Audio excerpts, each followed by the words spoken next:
Saudara, sementara itu panen padi dilaksanakan di area instalasi tahanan militer Pomdam 14 Hasanuddin. Hal ini sebagai bentuk dukungan terhadap program ketahanan pangan nasional. Sekretaris Camat Rapocini Andi Sulfadli memberi apresiasi Polisi Militer Kodam 14 Hasanuddin yang dipimpin Wadan Pomdam 14 Hasanuddin Letnan Kolonel CPM Hasto Sutanto atas terlaksananya panen padi ketahanan pangan di area instalasi tahanan militer Pomdam 14 Hasanuddin. Asu Padli mewakili Camat Rapocini tidak menyangka lokasi dalam tengah kota masih ada lahan persawahan yang dimanfaatkan untuk bercocok tanam padi yang tentunya sangat membantu dalam mendukung ketahanan pangan yang menjadi prioritas pemerintah saat ini. Wadan Pomdam 14 Hasanuddin Letnan Kolonel CPN Hasto Susanto mengatakan Polisi Militer siap mendukung program pemerintah bidang ketahanan pangan sehingga hari ini bersama unsur Forkopimda melaksanakan panen padi di area instalasi tahanan militer Polisi Militer Kodam 14 Hasanuddin dengan luas area 1,3 hektar yang dikelola prajurit Polisi Militer Kodam 14 Hasanuddin.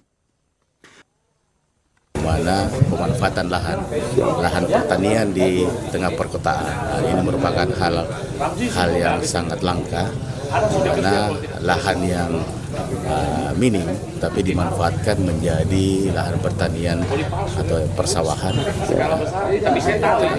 Sehingga ini merupakan bukti nyata salah satu program yang dilaksanakan oleh TNI melalui Pomdam 14 Hasanuddin mengantisipasi ketahanan pangan khususnya di Kota Makassar, Kecamatan Rapocini. Pagi hari ini kita melaksanakan panen padi ketahanan pangan Pomdam 14 Hasanuddin kurang lebih seluas 1,3 hektar. Jadi kita melaksanakan program yang sudah diperintahkan oleh pemerintah. Dalam hal ini pemanfaatan lahan untuk tahun ini kita menanam padi. Jadi setiap tahun kita ada program ketahanan pangan.